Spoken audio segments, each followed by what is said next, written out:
Objek IPA dan pengamatannya, submateri besaran pokok dan besaran turunan. Masih ingatkah kamu apa itu besaran? Besaran adalah segala sesuatu yang dapat kita ukur. Nah, kali ini kita akan belajar jenis-jenis besaran. Besaran terbagi menjadi dua, yaitu besaran pokok dan besaran turunan. Besaran pokok didefinisikan sebagai besaran yang satuannya telah ditetapkan dan tidak bergantung pada satuan-satuan besaran lain. Sedangkan besaran turunan adalah besaran yang satuannya diturunkan atau berasal dari besaran pokok. Mari kita bahas satu persatu. Yang pertama yaitu besaran pokok.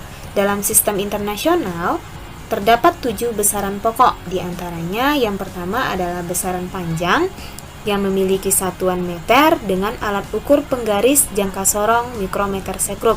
Yang kedua besaran massa yang memiliki satuan kilogram dengan alat ukur neraca.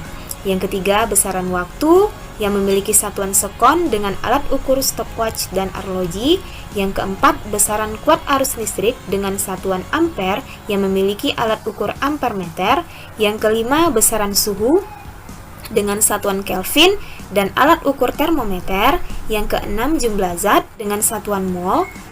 Jumlah zat tidak memiliki alat ukur karena diukur dengan menggunakan rumus.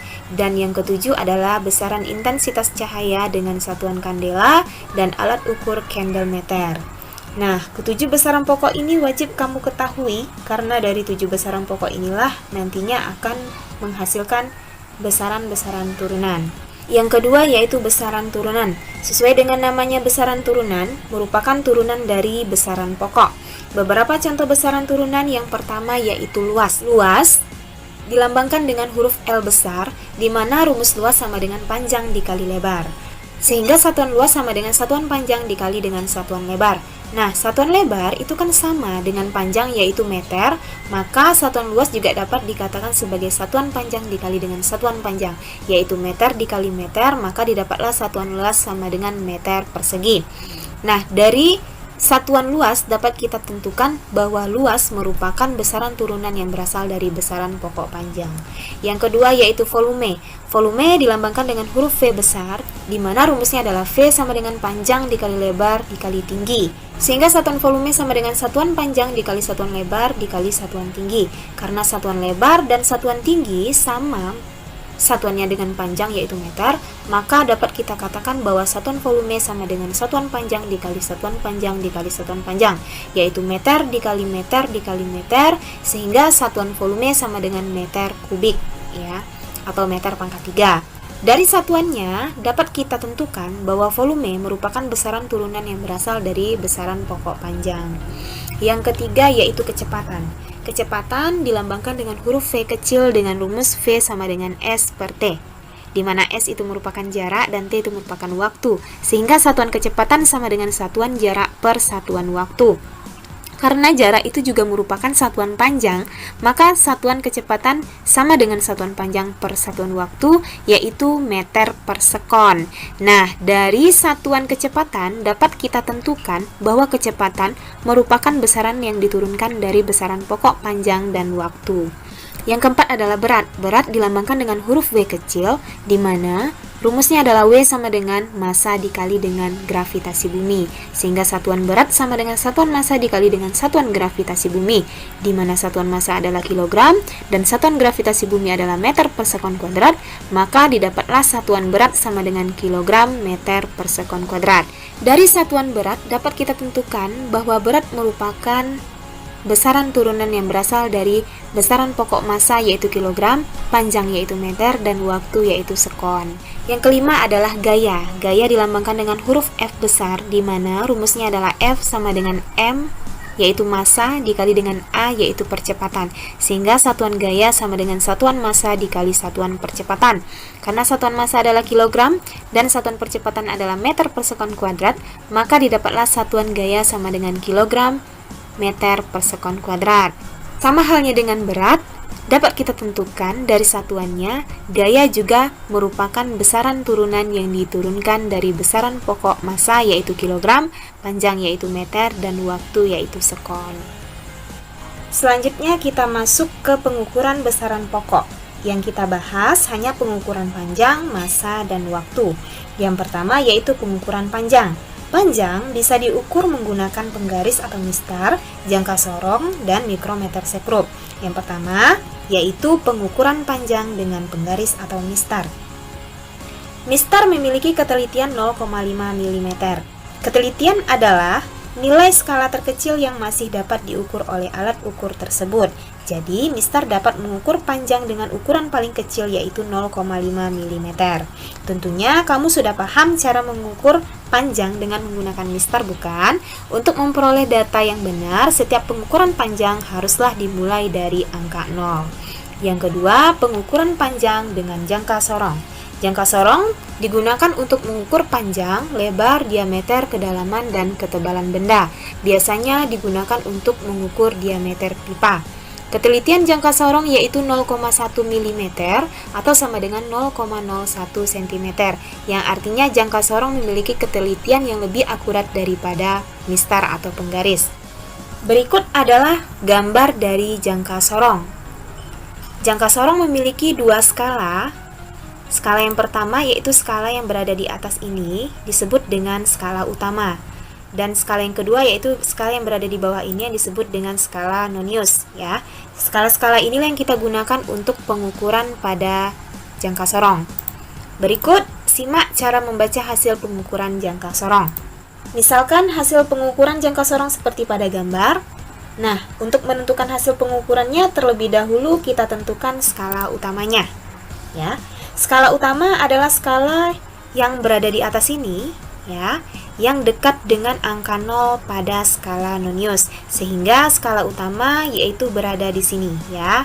Nah, karena skala ini yang paling dekat dengan angka 0 pada skala Nonius, yaitu di titik 2,2 cm, maka skala utamanya sama dengan 2,2 cm.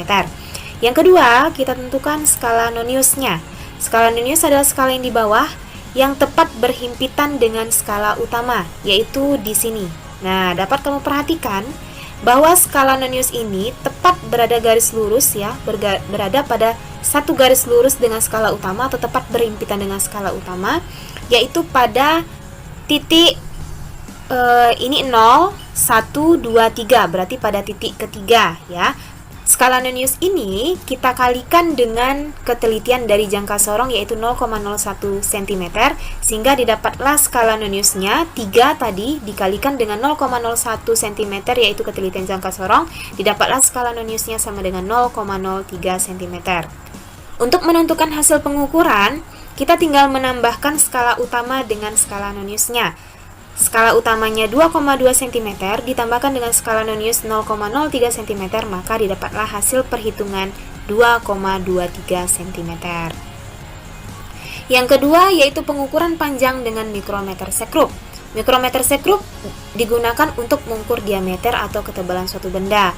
Biasanya digunakan untuk mengukur diameter kawat tembaga dan ketebalan kertas. Mikrometer sekrup memiliki ketelitian lebih akurat daripada jangka sorong yaitu 0,01 mm. Nah, berikut adalah gambar dari mikrometer sekrup. Sama halnya dengan jangka sorong, mikrometer sekrup juga memiliki dua skala. Skala utama yaitu skala yang berada di sebelah kiri, ini disebut dengan skala utama.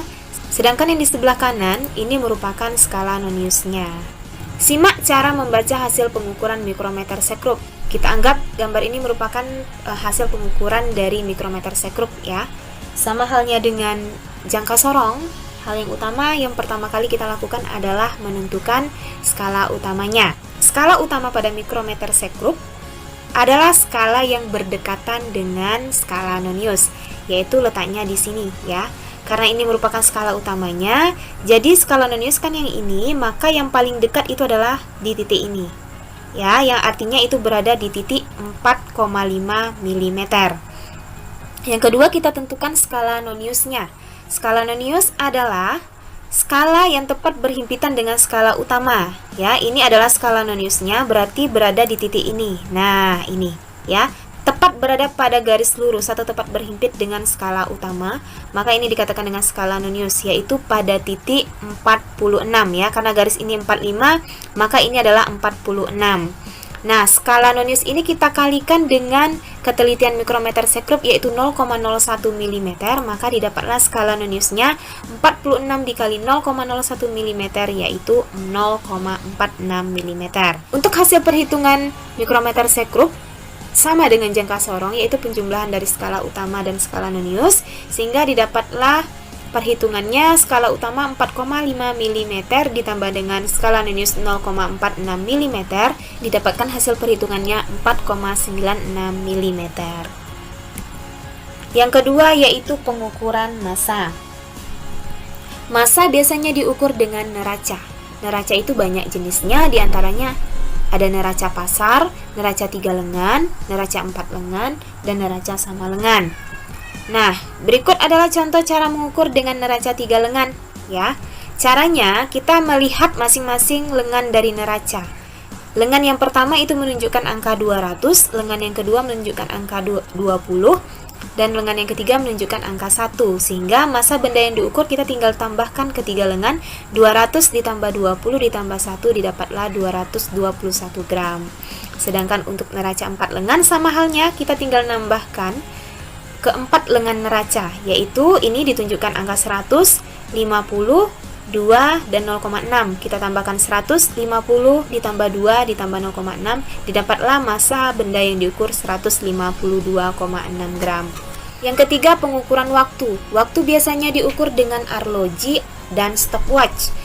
Tetapi stopwatch merupakan alat ukur waktu yang lebih teliti dari arloji dengan ketelitian yaitu 0,1 sekon. Stopwatch ada dua jenis, yaitu stopwatch 2 jarum dan 3 jarum. Untuk stopwatch 3 jarum, jarum kecil yang berada di tengah-tengah ini merupakan jarum petunjuk jam. Jarum yang besar berwarna hitam merupakan jarum penunjuk menit. Jarum yang berwarna merah merupakan jarum penunjuk detik.